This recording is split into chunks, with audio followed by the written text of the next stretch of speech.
Megaman in base is notorious within the community for not only being a difficulty nightmare if you're using rock, but it's also infamous for being the hardest intro stage in the series, and for all the wrong reasons. Well, that's a bit exaggerated from my point of view because I can personally only point out one major issue with the stage: these little dipshits. Everything else is kinda just whatever, so we'll only focus on the drills. Also, yes, I'm well aware that I'm making a quote-unquote guide video after I've stated that I've done with them in the past. I'm making an exception for this video because it kinda just feels like a necessity. Based on my searches, no one's formally shared how these drills work to a broader audience outside the speedrunning scene, which is where I picked up on this. So I'll just share what I know here, and anyone else more well versed on the stage's design than I am can weigh in on the discussion in the comments with additional info and or corrections. I either pin said comment or compile your information into my own pinned comment if more than one person contributes. Since this stage is a lot worse for Rock due to him being less blessed in both the movement department and the lack of 8-directional firing, he'll be the sole focus of this video. Base still benefits from Rock's strategy, but simply has more options to capitalize on it, so I won't waste time stating the obvious on him. But yeah, let's get into it. What you need to know about the drills, which are more accurately called moles, is that they're on a global timer. During the very first frame of the intro stage, the moles are already moving in a consistent pattern, whether they're on screen or not. This pattern doesn't deviate, but due to the infinite spawning of each mole and their obstructed visibility, you'll be hard pressed to actually know this pattern in full. In fact, I'll go as far as to say it's impossible to do so by just playing the game alone. It's hard to tell if this pattern has a beginning and end,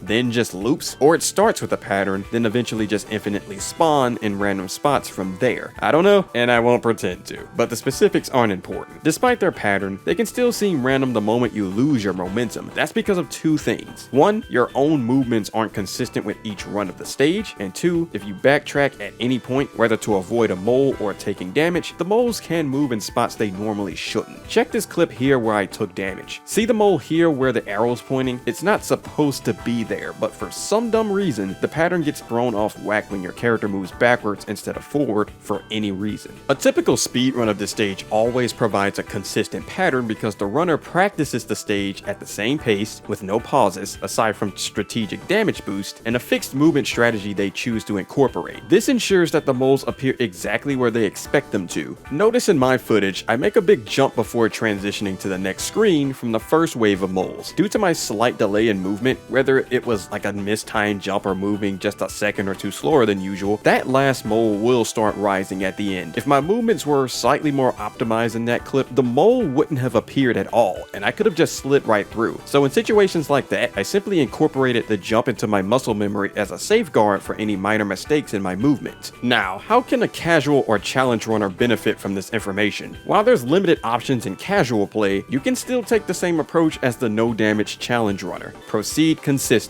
Pick a pace to go at, any pace, I'm not telling you to speed run, and just commit to it. If you just want to run and not slide or dash, go for it. You'll get a much different pattern than mine in this video, but at least you'll have a pattern you're familiar with. Even if you make a mistake, the pattern won't shift too radically, so long as you just keep moving forward instead of backward. Though honestly, this doesn't have much value for casual play anyway. These things only deal 2 damage, so it's not like there's a ranking system to incentivize getting out of there unscathed. That's why I say this stage isn't as hard as it's exaggerated to be, but if you're a challenge runner or someone who just wants to play the game better, you'll gain a lot of value from this. Depending on your mastery of the fundamentals, it shouldn't take a ton of practice to map out a specific movement strategy and just stick to it. It took me less than an hour to learn my own personal pattern and adjust my movement accordingly to master it, and I'm not even that good at this game compared to other titles in the series. And I did all this on the original hardware via the Super Nintendo, so I'd imagine save states would only make the practicing phase even faster for challenge runners. So yeah, in simpler terms, in case I didn't articulate my explanations well enough to understand, the moles aren't inherently random, but your movement decides how they behave. Pace yourself consistently and the stage becomes a hell of a lot easier to no damage. A better way to look at this is learn your own pattern. Or if you just want to save time and copy my every movement to take all the trial and error out of it, that works too. Now, I'm not saying this absolves the stage from its design flaws, please don't misinterpret this. However, that's not what this video is about. Putting it bluntly, I couldn't care less about the subject of good and bad level design. I was just here to talk about how the moles worked, and that's it. So if this video helped you out with your Rockman Forte endeavors, that's all that matters to me. Leave a like if you enjoyed,